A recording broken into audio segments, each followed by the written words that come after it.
Welcome to the Relaxed Dog Podcast, the podcast where the dogs are the stars of the show.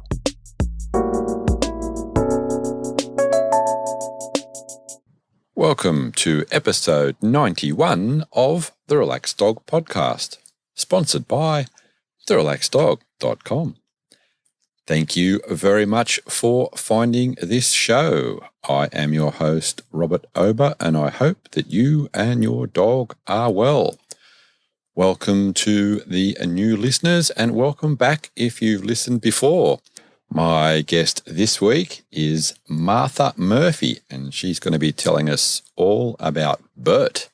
But just before we start, I highly recommend hitting that subscribe button.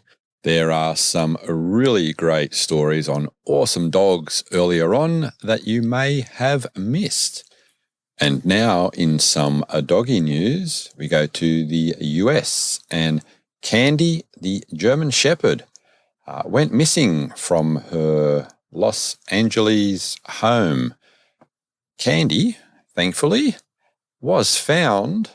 It was a year later and 100 miles away in La Mesa that some people found Candy, checked her chip, and reunited her with her guardians. Over to the UK, and the homewares store Wilco, who have, I think, about 250 stores across the UK, have announced that they are welcoming canines and felines into their stores. So you can now take your dog or your cat just about everywhere in that store, apart from the food aisles. And now this week's interview.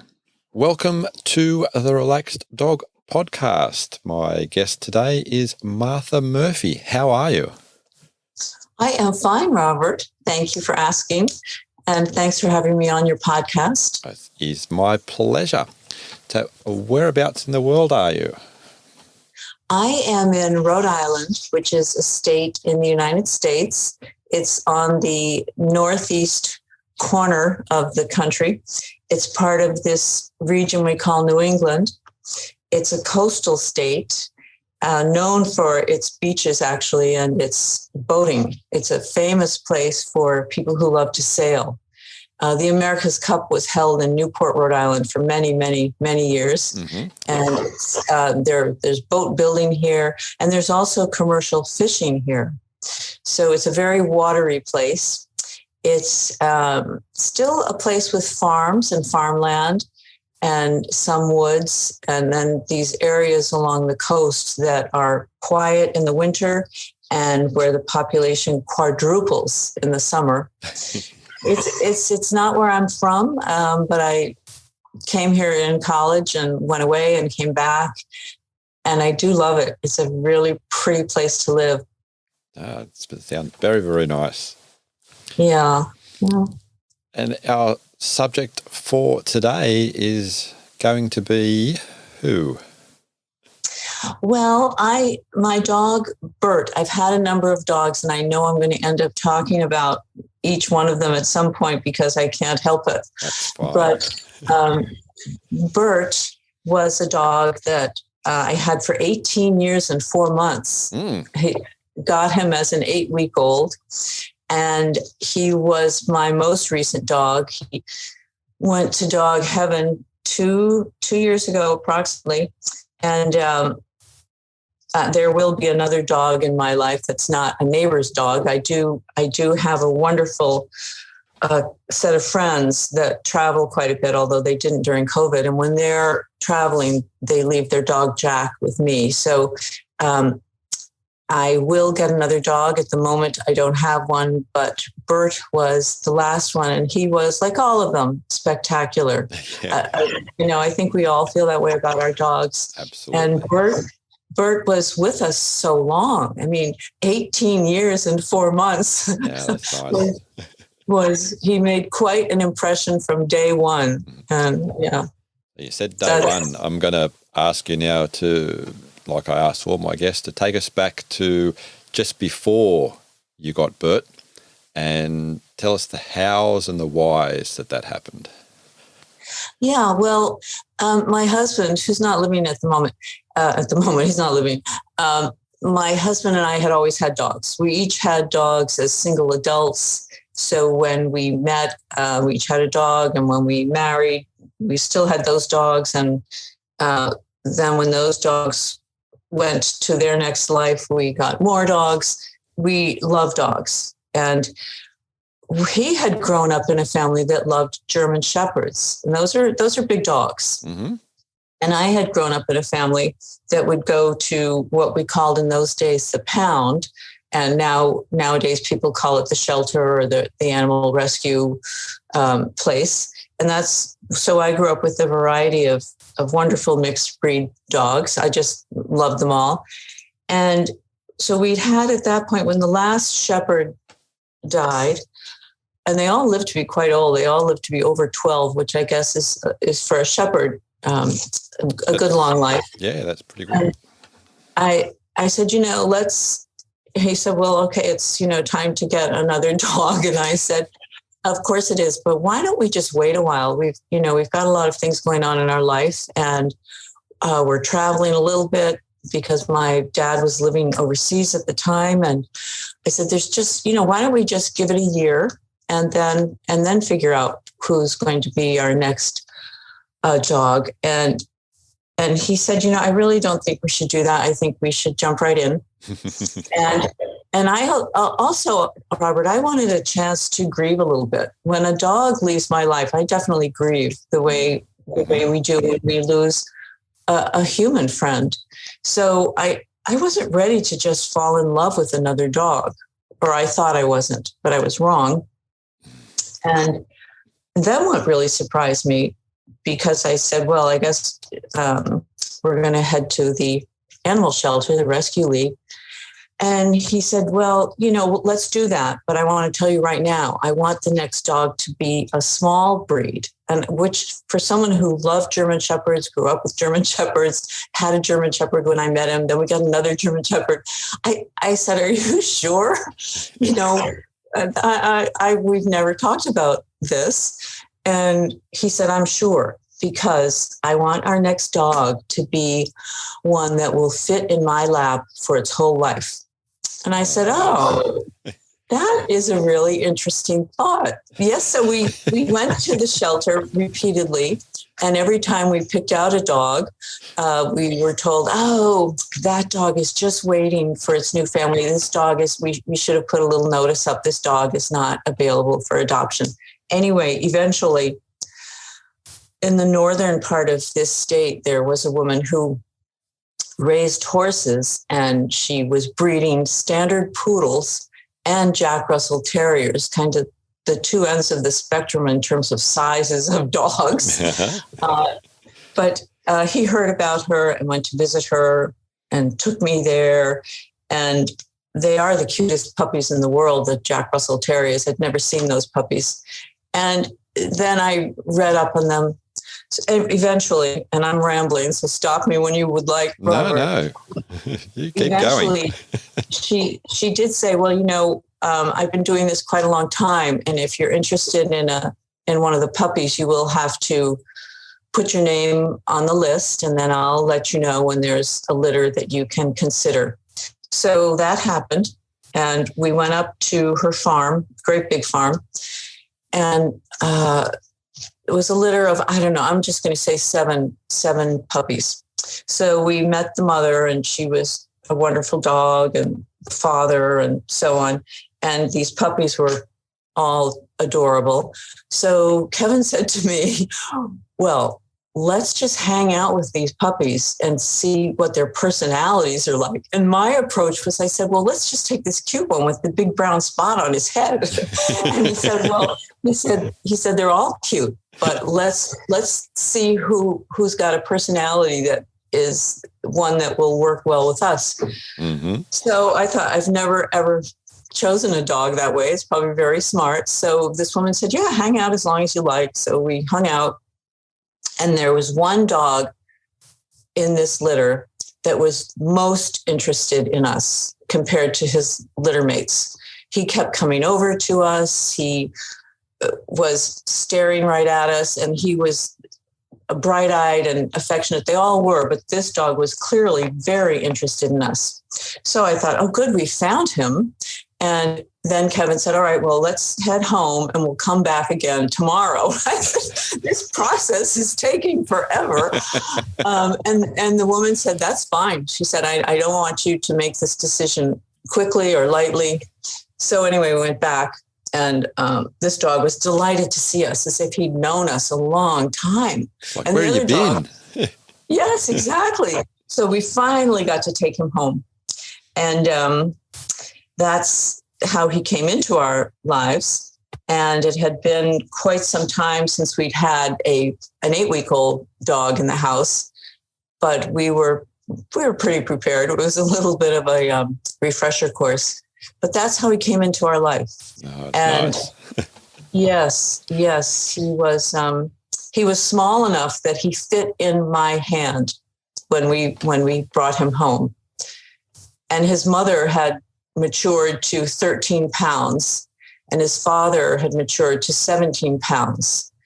And the woman who, it was her farm, she said, you can expect Bert to probably be 15 to 17 pounds.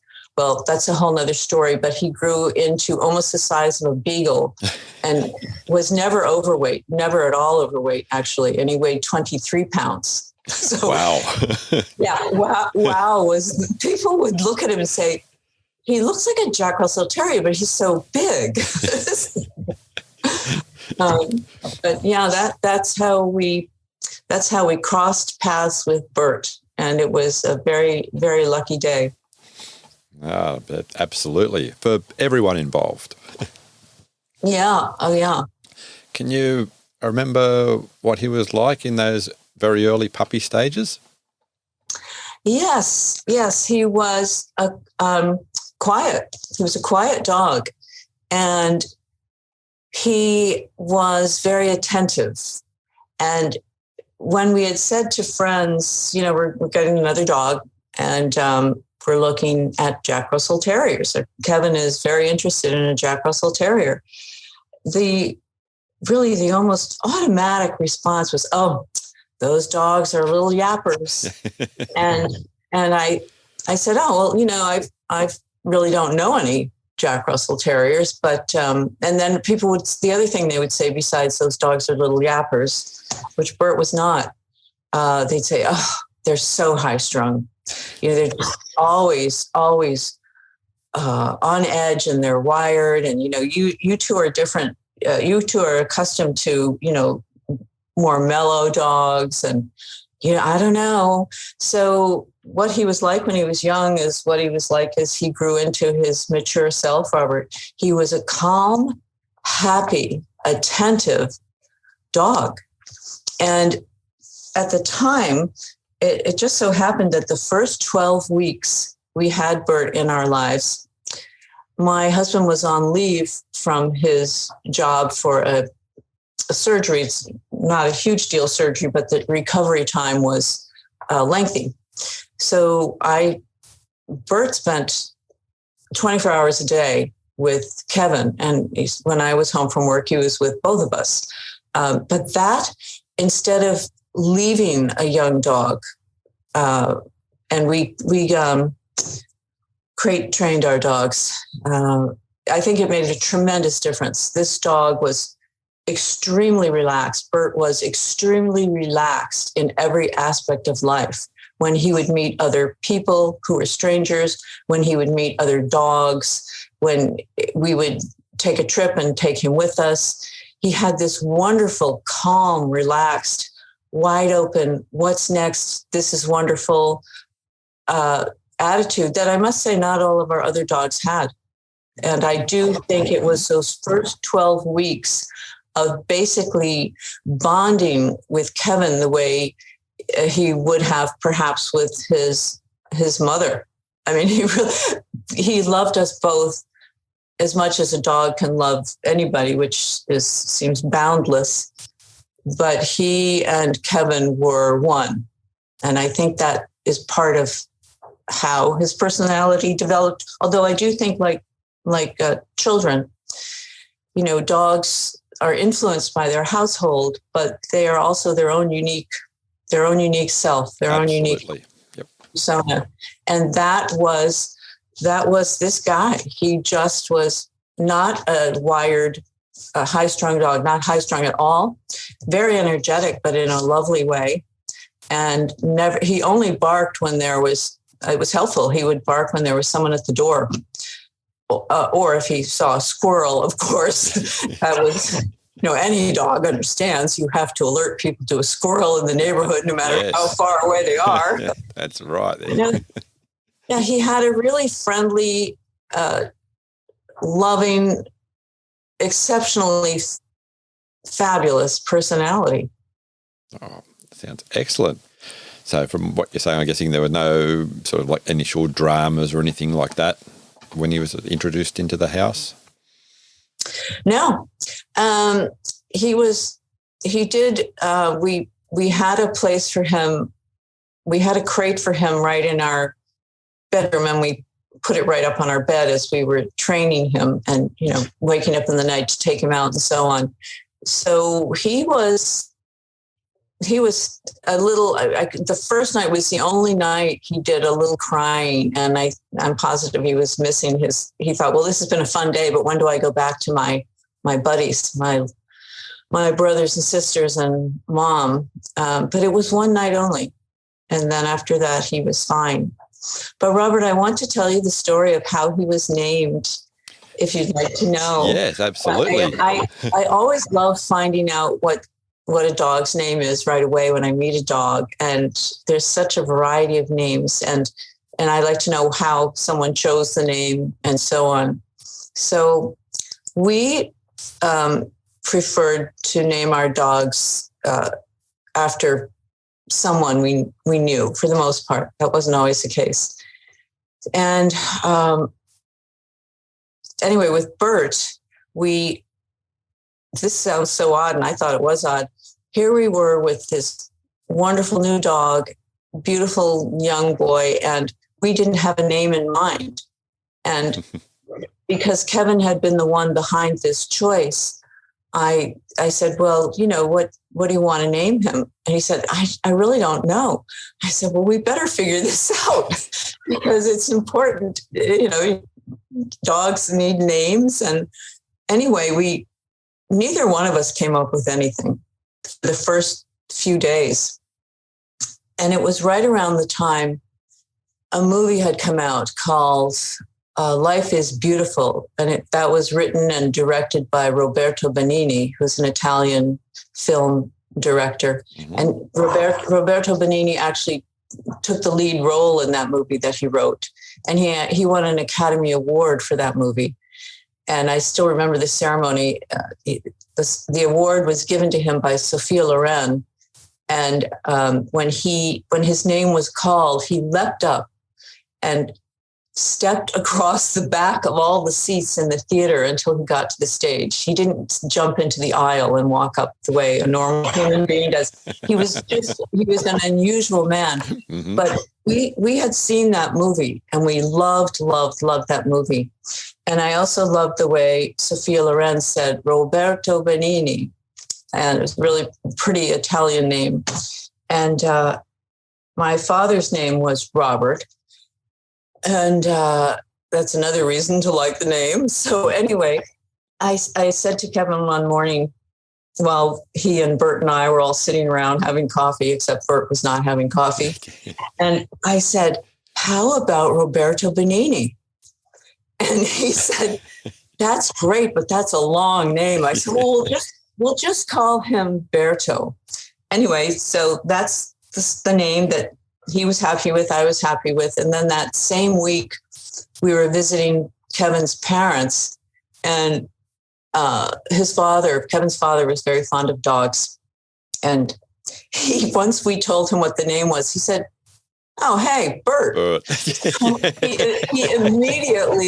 He immediately just turned it into, the English version, not the Italian version of Robert. So Bert suited this persona, and that's how he became Bert. It was the perfect name for him.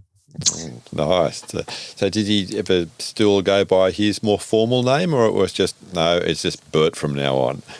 Well, at the vet's office, he was listed as Roberto Benigni, and we loved telling people who knew about that movie and who happened to admire the director for writing that movie and so on.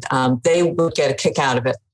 But I must say, so, and Kevin and I talked about this, and for anybody who was interested in how Bert was named, we'd end the story with, and he was perfectly named, because the message in Life is Beautiful is that we all know life is full of horrors and hardships and unbelievably bad things, as well as great joy and great beauty.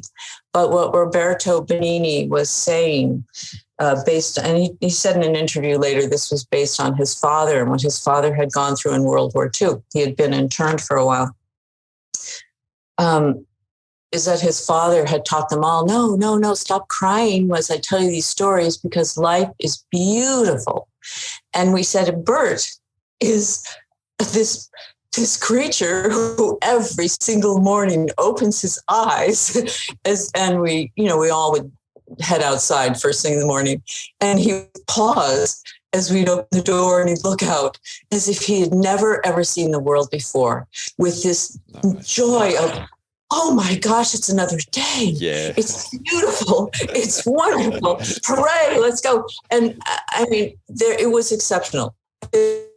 On the day was as if it was his first moment on this beautiful planet, no matter where we were. So we would say, so he was very well named because he reminds us every day that life is beautiful. And he did that. He really did that. Oh, I love it. Love that. So when you say open the door at your place, did you have a yard at that time? Yes, we had a yard. It was a good-sized yard for a residential neighborhood and completely fenced in. So we had agreed a long time before that we needed to be able to let our dogs hang out outside when they wanted to, and not ever worry about them, wandering off or getting hurt in the street. So yes, we had a nice yard with a couple of different levels. There was a series of stone steps that led to a lower yard, and the yard had a 6-foot fence with a gate, and it had shady areas, sunny areas, shrubbery, trees, lawn, a vegetable garden. It had variety, which Bert loved. So he'd go out and we would look at him and laugh, and we'd say, oh, he's doing his morning patrol, because he would check out every corner of this yard as if he had to make sure everything was fine. And got to check for squirrels. Check for squirrels. And he did have his own house out there that he could hang out in if he wanted to, but he normally preferred to use the patio furniture. There's a chaise lounge that he loved, or he would find a nice cool spot under some of the perennials that had overhanging leaves, and if he felt like hanging out in the shade. But he loved to be outdoors as much as he loved to be with us, and he loved long walks. So, and we lived in a place where you could walk for miles with a dog on a leash and see all kinds of different terrain. And so he got lots of exercise, and that suited him. And he was really, as I said, having owned during my time with Kevin 5 dogs, and then before that, a dog on my own who lived to be almost 13. And then before that, growing up with dogs, I would say he was the easiest dog to be with that I ever had in my life. So he was happy to be outside. We'd had some dogs that couldn't wait to go outside. But once we went back in the house, they were eager to come right back in the house. And if we wanted them to stay out for some reason, I don't know, maybe I was washing the kitchen floor, we'd hear this whining and barking. Whereas Bert would be, hey, I'll wait here for you. It's nice out. He just was fantastically easygoing and happy all the time. So, excellent. Is there much of a temperature variance between seasons there? Yes, we have 4 distinct seasons here. And so in the winter, it's not common for us to get much snow here. The rest of New England is colder and gets more snow, but we've got the moderating effect of the salt water along the coast, and it's just the location of Rhode Island.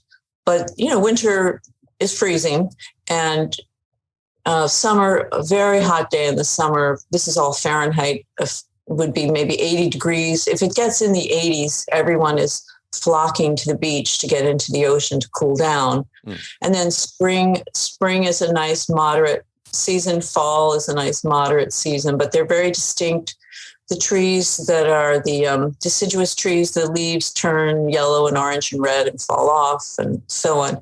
So, Bert would never be left outside during inclement weather or freezing weather or anything at all like that.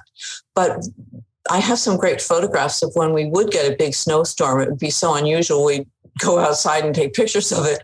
And we've had a couple of big ones. And when we'd go outside to shovel our walkway or clear out the driveway, Bert wanted to stay out with us and be part of it. And I would always think, oh, Bert, how can you stand it with your, we're wearing layers and layers of down-filled coats and wool scarves and hats. And Bert's just there, and his winter coat would get thicker and longer, denser. But yeah, he'd have a blast. So he wasn't a dog that needed to be in a place where, say, the state of Florida, where it's kind of warm all the time. Yeah. Do you think he had enjoyed himself more in the warmer or the cooler weather? Well, what he enjoyed the most, Robert, were the long walks we would take him on, and the longest walks were always spring and fall. Mm-hmm. I mean, literally, we'd walk for 4 miles, which for a dog whose legs were pretty short, seemed at first, the first walk we took with him, that was a long walk. I thought, boy, I hope we're not overdoing it. I don't want to, just his legs are the shortest dog legs I'd ever been with. And Bert didn't consider himself short because he'd walk up to big, tall dogs and greet them calmly and say hello. So that was the favorite weather for him was when it wasn't too cold or it wasn't too hot for us to take him on these 4-mile walks. Nice. He never got tired of them. And then in what's called the off season here, the local beach, which does not allow dogs during the peak season. So they're just not allowed. It's posted and you can get a ticket because they don't want the people who are coming here for their vacations and going to the beach to be disturbed by a dog. So from May 15th until September 15th, there are no dogs allowed on the beach. And during the rest of the year, you can take your dog on the beach, but your dog has to be on a leash. Okay. But because Kevin and I were always early risers, we would go to the beach just as the sun was coming up, and there would be no one else in sight. And it's completely safe because there's no road there. There's no hazard of cars. And we'd let Bert off the leash to run the length of the beach. We'd be behind him. We couldn't keep up. And we won't tell anybody. That's all right. Yeah, it's a full mile in either direction. But for Bert, it was way more than a mile because he was always zigzagging. He'd run up to the dunes and then he'd run back down to where the water met the sand, and then he'd run straight ahead, and then he'd look for us. So he'd loop back and run toward us because he didn't want us to be left behind. And so what we covered as 2 miles was probably 5 miles for him. And he could always tell when we were getting ready to go to the beach because of the shoes we would put on. Mm-hmm. And we'd never had a dog that did this. I thought it was hilarious. As we were getting ready to go, he would be looking at our feet And as soon as we put on the shoes that were the beach shoes, that was the only time we wore them, he would look up at our faces with just such excitement because he knew we were going to the beach. And then he'd walk to the back door and wait there for us to get ourselves together and get in the car and go to the beach. So he loved being on the leash on the long walks. He was very good at that. When we did leash train him early on. But we got a big kick out of letting him run off the leash because he loved it so much. How was he with the water? He was our first dog who wasn't terribly interested in the water. And our German Shepherds had always loved to run right in the water, wherever we were. If they could get at it, they wanted to be in it. And our other mixed breed dogs were pretty attracted to the water. But Bert wasn't. So we thought, well, that's fine. But then there was a place where we would go snorkeling in the summer that's off of a part of the coast that's rocky. And it's not used very often by anybody. You pretty much have to know what you're doing to get in and out of the water there or you'll get in trouble. And these big, massive, flat rocks are just baking in the sun. It's really a fun place to hang out and watch sailboats off in the distance or to get in and out of this little pool of water and snorkel. So we did that and invited Bert to come in with us, and he wasn't too interested, but he kept watching us. So eventually he hopped in and he swam around just fine and was really competent at swimming, like most dogs. But then he got out, and his preference was to follow along on the edge of these massive, big, flat rocks and watch us. I always felt like he was the lifeguard because he seemed so concerned. When are they coming out? And the swimming here is quite nice if you like ocean swimming at the beach that I mentioned, where dogs are not allowed during the peak season. But if it's if it's one of those falls where the weather stays warm longer than usual and the water is really warm, we used to go swimming in after September 15th. We'd usually swim for all of September, and we'd go early, and Bert would come with us, and we'd have him sit down where we had left our beach towels and stuff like that, just while we went in the water, inviting him to come in with us, but he wouldn't come in with us. And one day the surf was pretty high. This particular beach is known for its surf. There's one section of it that's for surfers only. And surfers do come here from other parts of the country just to surf. So that particular day, the surf was pretty big, but not too big for us to just go in and catch a few waves and not with boards, body surfing. So at one point, Bert got alarmed and he stood right where the surf was crashing on the beach, watching us. And I watched him, and he got this resolute look on his face, and he came into the surf, which was towering over him. I mean, these waves might have been 4 feet high. That's not too big at all for us to go body surfing in. For him, yeah. But for him, these were like skyscrapers. So I thought, wow, Bert, what are you doing? Don't get in trouble. Don't get smashed, because when these waves break, they can really pummel you. Anyway, he came out to where we were and just paddled around us, and then turned his body to swim back to shore as if, okay, so follow me. He was looking at us. And Kevin and I later laughed and laughed and laughed about it. It was so touching. We're positive he thought we were in danger, and he had come out in those waves that he wasn't particularly crazy about. This dog he proved to us over and over during his lifetime that he was a brave, brave, brave soul. And as he was swimming in, I could see that he was getting into the wrong section of a breaking wave. And he would have, at 23 pounds, you don't stand a chance with these waves. You're just going to be smashed. So I grabbed him, and we all floated in carefully together. But that was a story Kevin and I would reminisce about all the time, because this dog, who didn't particularly care to swim, was just always so vigilant.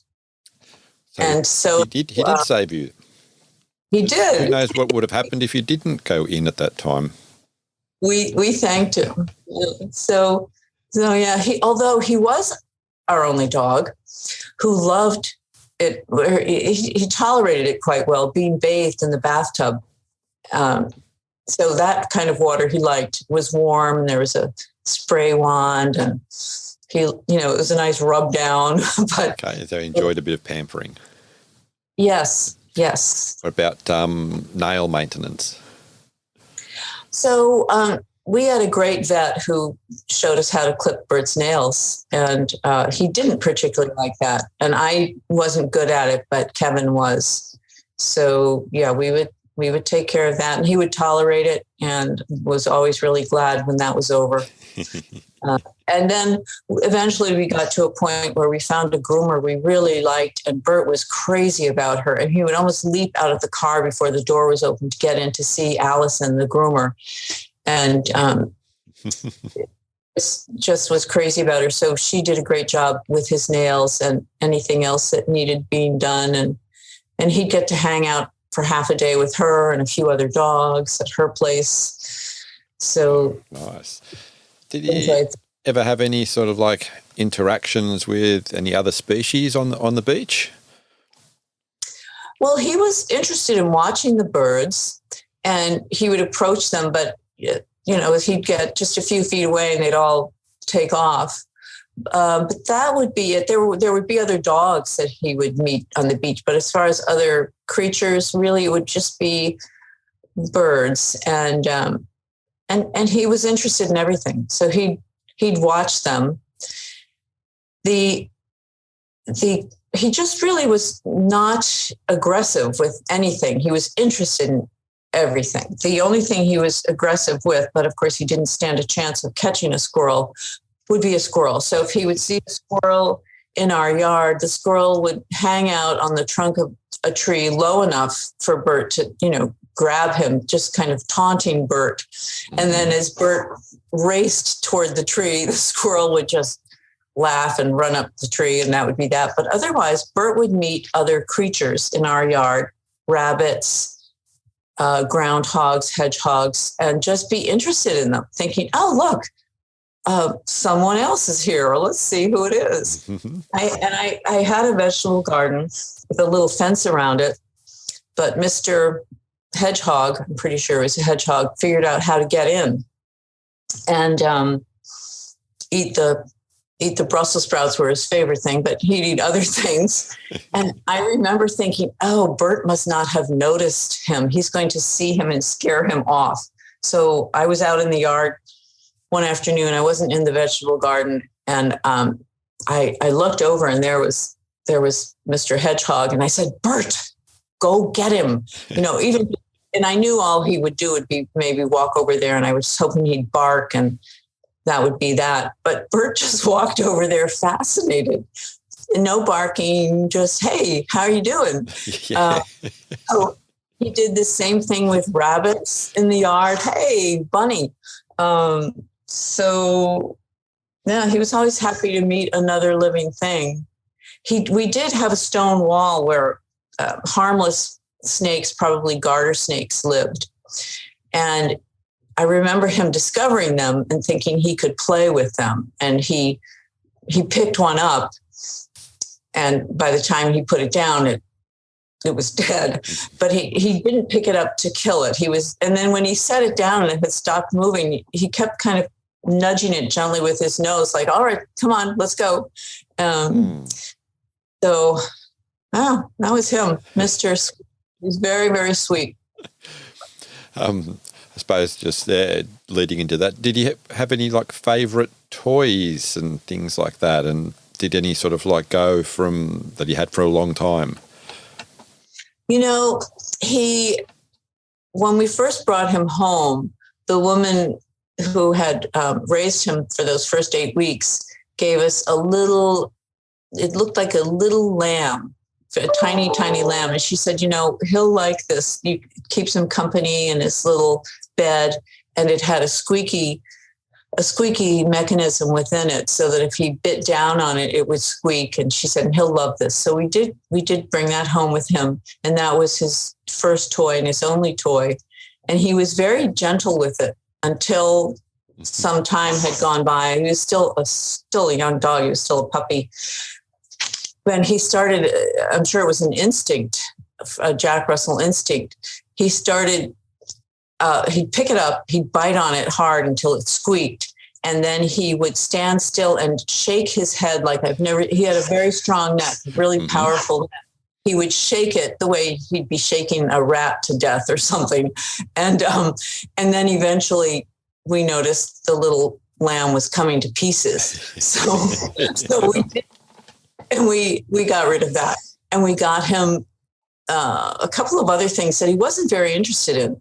Our other dogs had liked fetch. Bert really didn't like the tennis ball fetch. He thought it was a little boring, or he appeared to think it was boring. So we would bring home different toys. And at one point, we found a small rubber hard ring, maybe, 6 inches in diameter, that if you threw it, it would bounce and roll and bounce and roll. And he loved that. He'd run after it and grab it. And the way he would grab it, it would always end up flipping up over his face, which looked pretty funny as he would bring it back to us.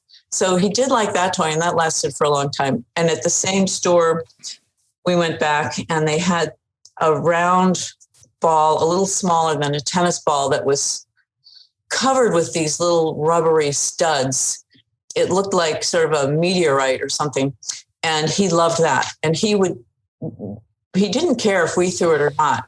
We would just leave it out in the yard, and he would walk over to it, pick it up in his mouth, and just wing it into the air.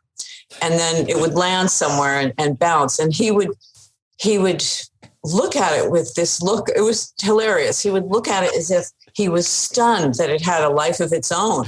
And then he would run over to it and do the same thing. And he did that over and over and over, and then he'd leave it alone. So he wasn't like some dogs I've known they just always need to have a toy. He only had a couple that he really enjoyed. Oh, and, nice. Yeah. And did he play any other sort of like games and things like that he enjoyed? Any favorites? He really didn't. He just, in the evenings, if we were hanging out watching a movie or reading or whatever, he liked to just hang out with us and just chill. He just liked that. So when he was active, he was very active and he seemed tireless.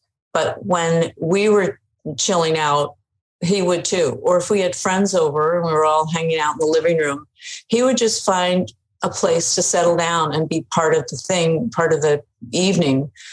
But didn't need to be played with, didn't need a toy, just wanted to be there. Just enjoyed the space. Yeah, exactly. So when watching movies, did he on the lounge, on the lap with you, or did he have his own spot? Well, our preference was to have him on our lap. And we had a small sofa where he could sit on our lap, or he could just squish his body in between us. And that was our favorite, was to have him right there with us. And we could each have a hand on him somewhere so we could feel his wonderful fur. He was what was called a smooth coat. So with Jack Russells, Robert, I'm sure you know, there's something called a smooth coat and there's a rough coat. And the smooth coat is just like velvet. It's really nice to touch. So he was a smooth coat and we loved touching him.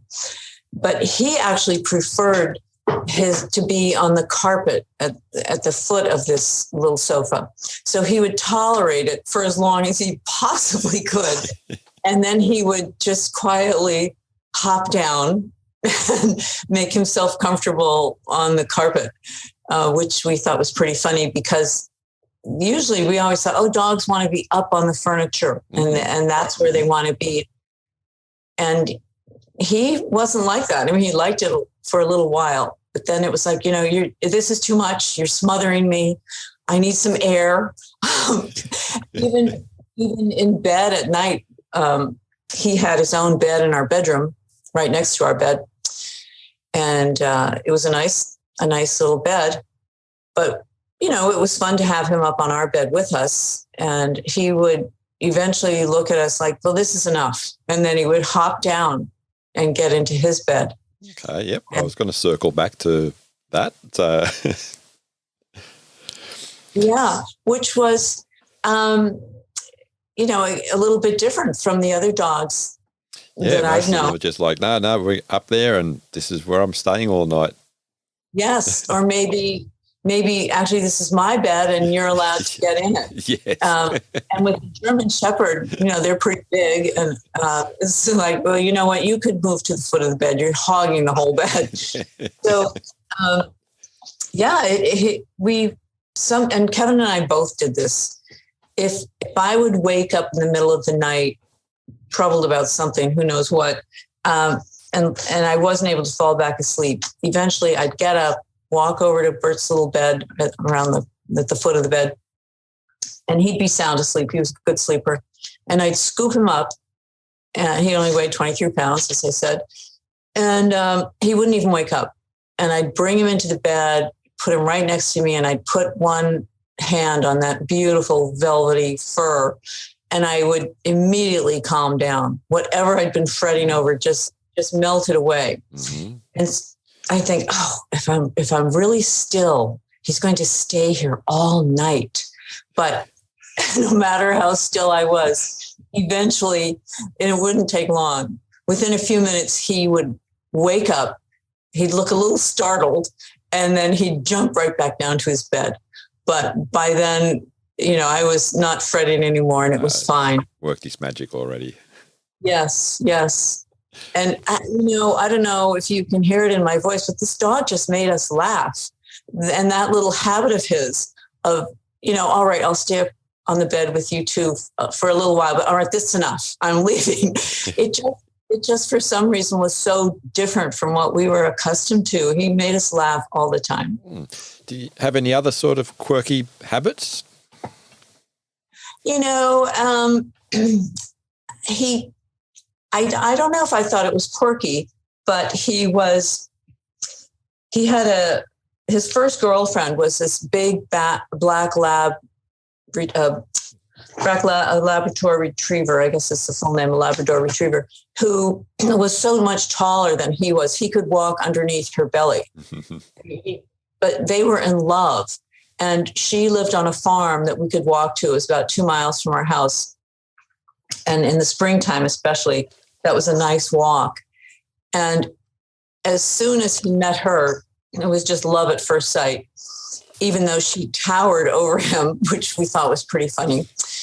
And their little greeting for each other every time we took that walk was kind of a little ritual that we thought was a sweet little habit of his.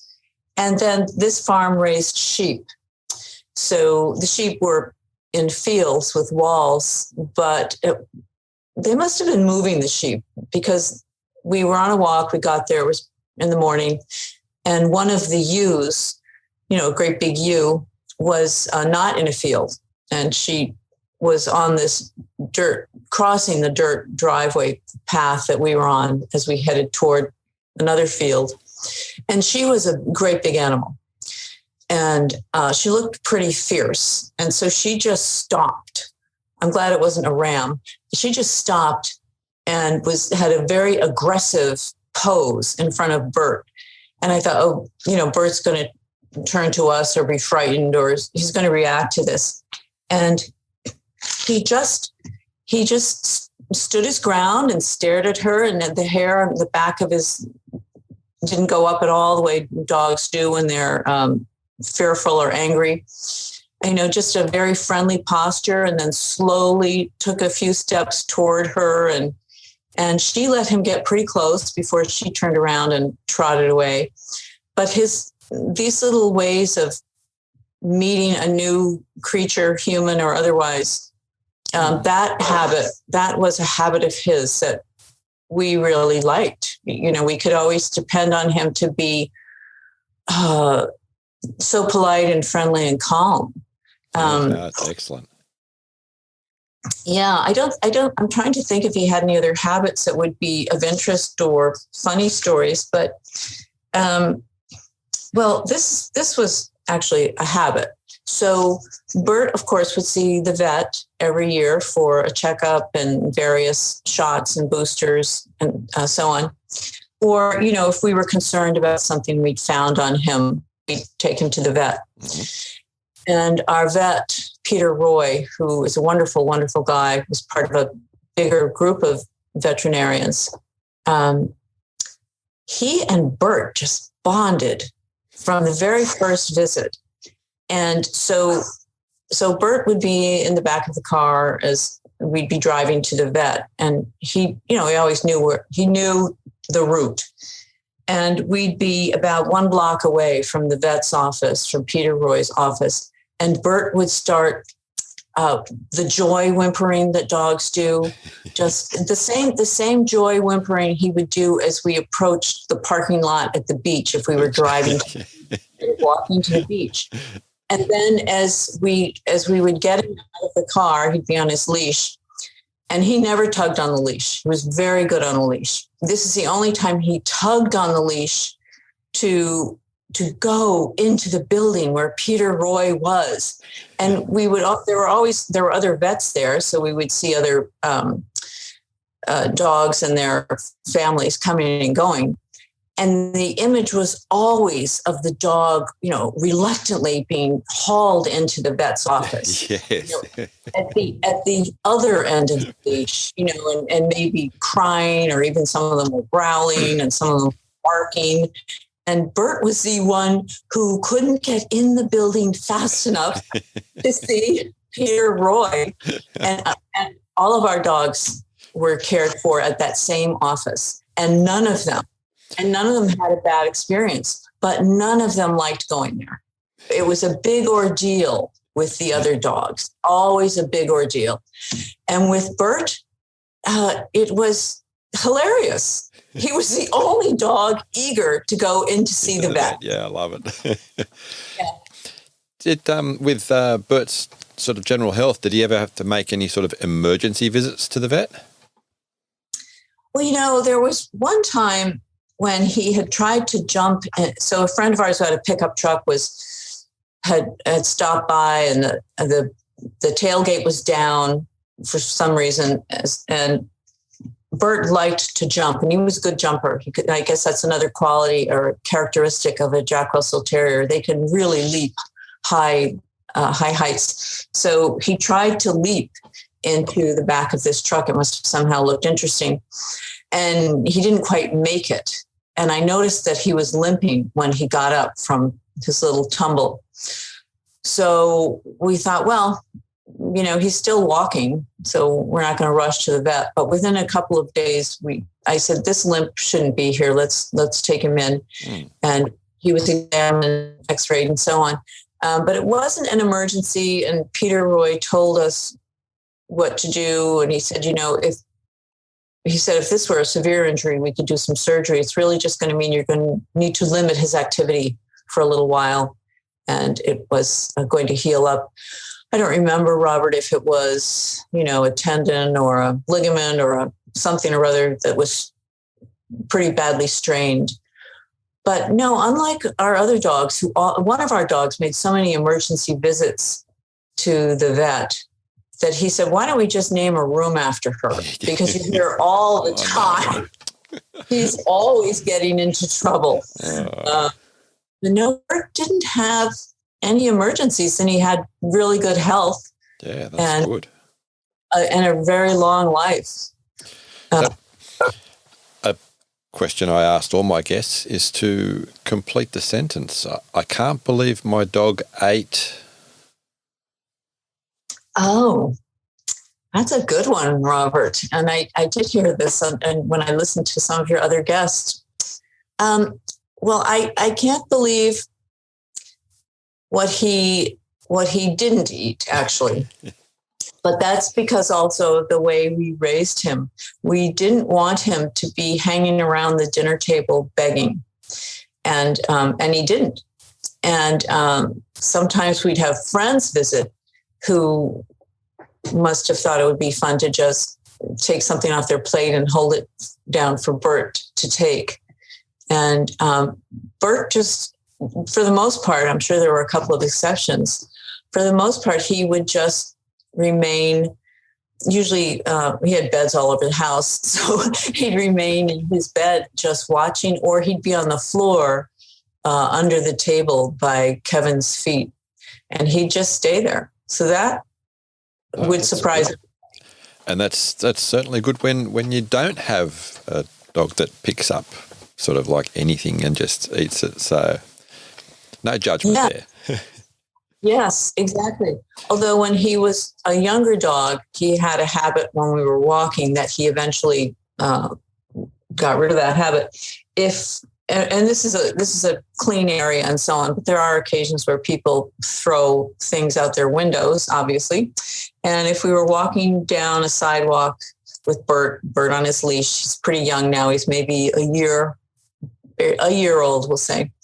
If there were a piece of crumpled up tin foil on the sidewalk, he'd just pick it up, not to lick it, just to carry it along. Or if there was a little paper cup or anything, he'd pick it up and carry it along. He could only carry one thing at a time in his mouth. Mm-hmm. And he did this so frequently for a stretch of time that we said, oh, he's training himself to be what we call here, there are people who come around and take your trash away once a week. So we said he wants to be a trash collector. Yeah, and so he's very conscious of the environment. Yes, very, very much so. But yeah, not to eat anything. I mean, we'd keep an eye on him, but he never tried to eat anything that he shouldn't. And he had a very good appetite. Unlike one of our dogs was extremely fussy, and I was always making special concoctions in a blender for her. It became quite a chore. It was exhausting. Whereas Bert was just a very regular guy, ready to eat when we said it was time to eat, and ready to eat everything in that bowl. Oh, nice. So, off the top of your head, if I ask you for one of the most happiest times that you and Bert and Kevin spent together? Well, we would take some road trips up to the northern part of New England, to the state of Maine. There was a friend of ours had a house on the coast that was just a little vacation cottage, and we could go stay there and do a lot of wandering around. Those were really happy times. He was such a good traveler. And not all dogs enjoy that. They don't all enjoy a long road trip, but he did. Those were wonderful. And it was also wonderful to see how much comfort, one of my best memories is how much comfort he gave Kevin when Kevin was ill. I mean, he was just so emotionally and intuitively in tune with when someone needed comfort. Bert would just lay it on. And those are wonderful memories. And then our memories of his last couple of days on this earth, where he was just so peaceful and just wanted to hang out in us and be in our arms. He did tolerate at the end of his life being held for long, long periods of time. Those are wonderful memories. He would just lie in my arms and look at my face. And I didn't want to budge. I didn't want to move. I thought, oh, don't let this moment end. But really, he filled more than 18 years of my life with one wonderful memory after another. And I mean, as you know, Robert, I'm a dog lover. And I have been since I was a little girl. I can tell you a story about that if we have time. They're all so amazingly wonderful, I believe. And there's someone, I don't believe she's alive any longer, named Barbara Woodhouse, and she was English, and she wrote a book called No Bad Dogs. And the gist of it is, hey, dogs are good. It might be the family they're living with that's not so good. So if you want to have a dog that you're deserving of and that will be good with others, you're the one to make that happen, because the dog is good. And that's how I look at dogs. They're a gift. I believe they're a gift from the universe to our lives here on Earth. So all of the dogs I've had have been fantastic souls. Bert was just the most recent one, and really just surprised me because I'd never thought a small dog would be such a big, and I'm sure some of your listeners are thinking, well, she doesn't know anything, but I had never had a small dog, and that is a small dog. Could have such a huge personality and a huge heart and a huge soul. Was fantastic. Absolutely. No, it's size is irrelevant. It really is. So I don't know how much time we have left, Robert, but I have loved dogs ever since I was very young. And my parents told me it was one of the first words I tried to say. Oh, nice. Yes. But I couldn't quite say dog. So it sounded more like the word toy, starting with the letter D. So I would say doy. Whenever I saw someone with a dog, I would say doy. And we all have our just innate attractions and loves. And for me, that's been one of them. I just get a huge kick out of dogs, mine and other people's. Of course, did Bert have any sort of influence on the professional work that you do? Well, as you know, I'm a writer and editor. Narrative nonfiction is the genre, but that's a pretty big umbrella. So I do all kinds of writing. Some of the books I've written are cookbooks. Some of the books I've written are authored by a physician and co-written by me. And they're about health matters. And some of the books I've worked on are memoir. So it's a pretty big category. But I am at the moment working on a book about dogs and how dogs have been, as you were saying at the beginning of our conversation, a relationship, a companion for us that's really unlike any other. And humans have some fantastic relationships with other animals. So, you can think of the horse, and horses have been not only beloved, but so useful for a long time. And there are other examples. But I believe our relationship with dogs and how dogs interact with us and we interact with them is unique and spectacular and special. And that's what I'm writing about. And as I do the research for this book, I'm just continually awed by what dogs are willing to do and eager to do and want to do for us. That's difficult mentally, difficult physically. And how I just marvel at what I'm learning, which is way beyond, yes, they are a wonderful family member to share part of your life with. There's so much more than that. Oh, absolutely. Absolutely. No, that's great. Do you want to let people know your social media links and where they should look out for when you finish your book? Oh, thanks, Robert. I would love to. So I do have a website about dogs, and the address is thedogslife.com. And of course, on the business card, there is an apostrophe before the S, but when you type it out online, it's just thedogslife.com, thedogslife.com. And that is a place where I also have a blog and share different things of interest. And I welcome guest bloggers. I've had a couple and we'll be having more. And I share videos, short videos that I find that I think are funny or inspiring, and we all need a laugh and we all need to be inspired. And then I run contests where I welcome people to send in usually photos and captions. And then there are first place, second place, third place. It's a website with a place where I recommend books about dogs and movies with dogs in the movies. not necessarily recent. Some of these are just old favorites. Some of them are brand new.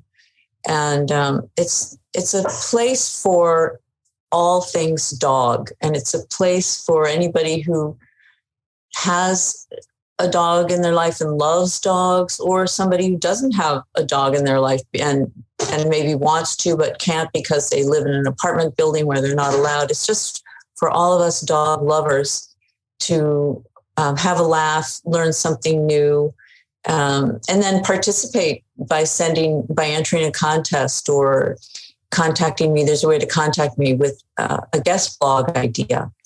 Sounds and then great. Oh, thank you. It's the best part of it's probably the pictures, because there's something about photographs of dogs that is just mesmerizing. And people have sent in some terrific pictures. The other on my website is a link. There are links right there on every page if you want to connect with me on LinkedIn or Facebook or Twitter and Instagram. And I for some months now have not done anything with Twitter or Instagram, but I am getting that up and running again. But definitely LinkedIn and Facebook are two other social media platforms. And thanks for asking, Robert. I really appreciate that. It's no problem at all. It has been a pleasure chatting with you. Bert sounded like a super cool, very laid back, just loving life type dog. Excellent. He was. And sometimes when I'm having a bad day, as we all do on occasion, I'll just picture his face. I don't even have to do this. It's just an automatic thing. And I will picture his face. And as soon as I do, the line comes through my head, life is beautiful. And I instantly feel a lot better. Great way to finish off. Life is beautiful. Thank you very much again for your time. Robert, thank you so much for inviting me. I've loved this, and I really love your podcast. I'm glad I found it, and now I'm sharing it on my website. Thank you again. Take care. You too. Thank you very much for listening. I hope that you enjoyed the show. I would really appreciate you telling a friend about it, and they would be able to listen to the awesome stories about the awesome dogs on here. Thank you to our new listeners in Wilkinsburg in the US and Dublin, Ireland. Until next week, stay safe and remember, your dog is family.